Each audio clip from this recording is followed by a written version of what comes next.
You ever look at Anakin Skywalker and think, wow, this guy really just needed a hug and some solid parenting? Like, forget the Chosen One prophecy for a second. Forget the midichlorians and the Clone Wars and the space wizards sitting in beanbag chairs talking about balance. This kid was literally pulled out of slavery, handed a laser sword, and told to suppress every human emotion he had before puberty even finished showing up. And then what? Obi-Wan gets knighted and immediately becomes a mentor to the most powerful Force user in history. That's like graduating med school and being told your first patient is a ticking time bomb with childhood trauma and a destiny complex. Great guy, loyal friend, but never the father figure Anakin needed. He was a brother in a system that refused to admit the kid needed a dad. It's wild when you actually think about it. Anakin was surrounded by warriors, not caretakers. Monks who talked about peace, but sent 12-year-olds to lead battalions. And when the nightmares came, when the fear started to take root, the Jedi advice was basically, meditate harder. If that's not emotional negligence in space robes, I don't know what is. Meanwhile, Palpatine's out here being the only one asking Anakin how he feels.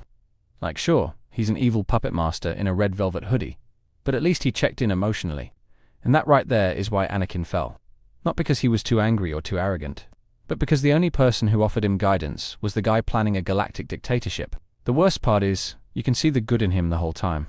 He wants to protect people. He wants love. He wants peace. But no one ever teaches him how to hold on to those things without destroying them in the process. They just tell him not to have them at all, and then act surprised when he explodes like a thermal detonator in a therapy session. In this video, we're diving into the real reason Anakin Skywalker failed. Spoiler alert, it wasn't just the dark side. We're talking about emotional neglect disguised as Jedi philosophy, the difference between friendship and fatherhood, and how a broken system created the perfect villain by never giving him the one thing he needed most. Someone to guide him like a son, not a soldier. What if the entire fall of the Chosen One came down to the fact that he didn't have a dad? Not a literal one, obviously, but a real guiding figure. Someone who could say no and mean it, or say, I understand, and actually follow through. Instead, Anakin got handed off like a Jedi group project and told good luck, by a council full of people who couldn't even agree on the color of their robes. From the start, Anakin was treated like a weapon, not a person. The Jedi saw prophecy and potential, not pain or confusion.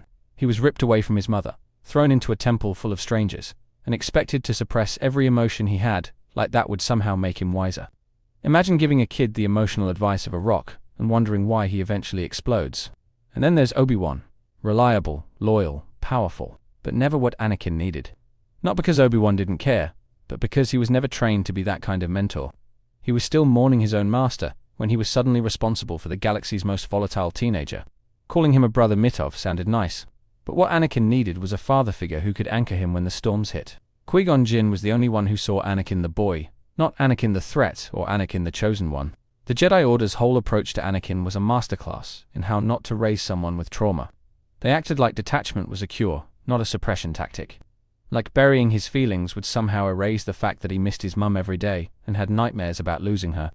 Then, when it all boiled over, they acted shocked, like this wasn't the natural result of emotional constipation. They told him not to love, not to fear, not to feel.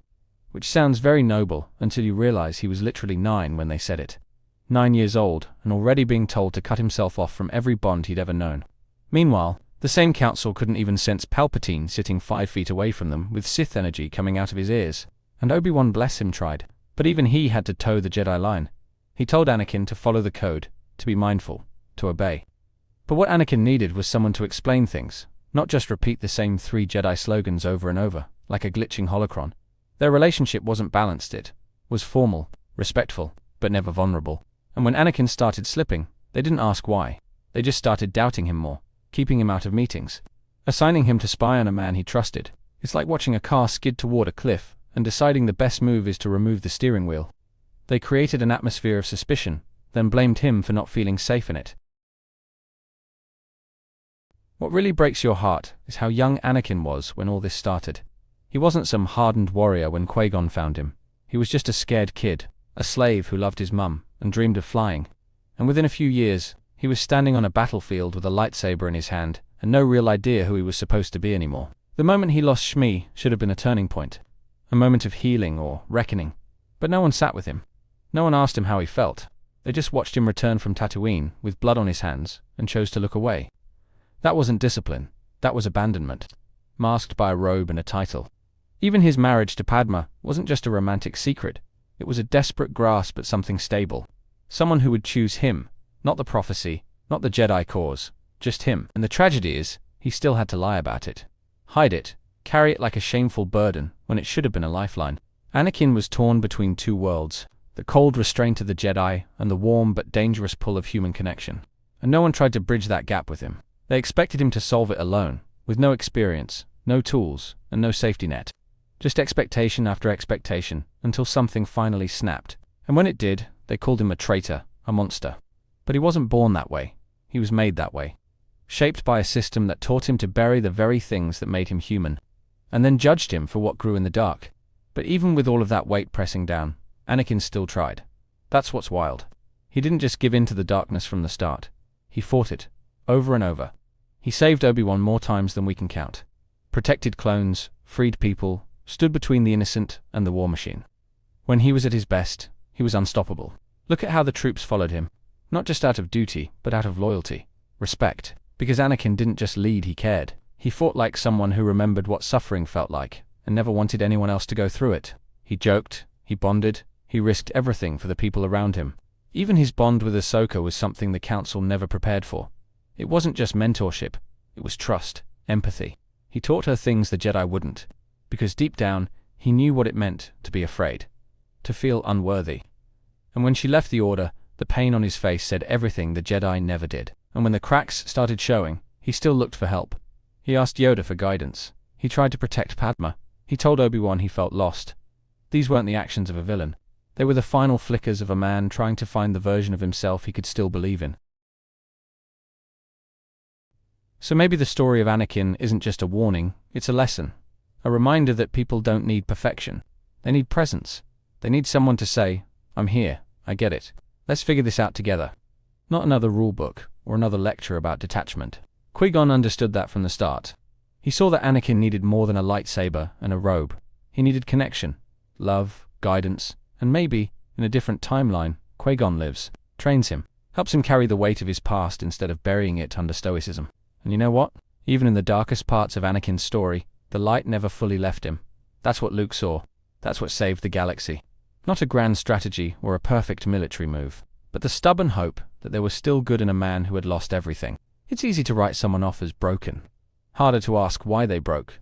But Anakin's story, for all its tragedy, is also a story of redemption. Of how love and understanding can reach even the most distant corners of the soul. If someone is brave enough to try. So when we talk about what Anakin needed, we're not just talking about Jedi training. We're talking about human connection. The kind that saves people, even when they're convinced they don't deserve saving. In the end, the fall of Anakin Skywalker wasn't just about politics, prophecy, or the dark side. It was personal, painfully, quietly personal. A boy with too much power and not enough love. A warrior trained for battle but never taught how to heal. A friend when he needed a father. And the tragedy isn't just that he became Vader, it's that he never had to. He wasn't born doomed. He was shaped by the silence of those who should have known better. The Jedi failed him not because they were evil, but because they were blind. Unwilling to admit that rules without compassion are just walls in disguise. But what redeems the story is how it ends. Not with vengeance, but with a son who saw the man behind the mask, who believed in a flicker of light when the whole galaxy had given up. Luke didn't win through combat. He won by reaching the boy who was never allowed to cry, and giving him the fatherly grace that Anakin never got. So maybe that's the real legacy of the Skywalkers. Not just power or destiny, but the reminder that connection matters. That what we need in our worst moments isn't control, it's care. Not a commander, but a father. And that is how a galaxy full of legends lost its brightest star. Not through hatred, but through a lack of heart. Thank you for watching the whole video. I make videos because of my love for Star Wars and Marvel. I've been asked countless times how I get my subtitles, and I generate them automatically with a tool I built. That same tool can be used here on my website. It's completely free and doesn't require signing up. My website contains the subtitle generator that is perfect for any video. Blogging post, where you can sign up with your email and receive notifications for when I post, and also my 3 channels. Critical Analysis Hub focuses on Star Wars and Marvel movies. Critical Analysis Hub Plus looks at Star Wars and Marvel shows. And Critical Analysis Hub XP centers on video games, like the Last of Us series, Jedi Survivor, and GTA 5. Thank you for being a fan.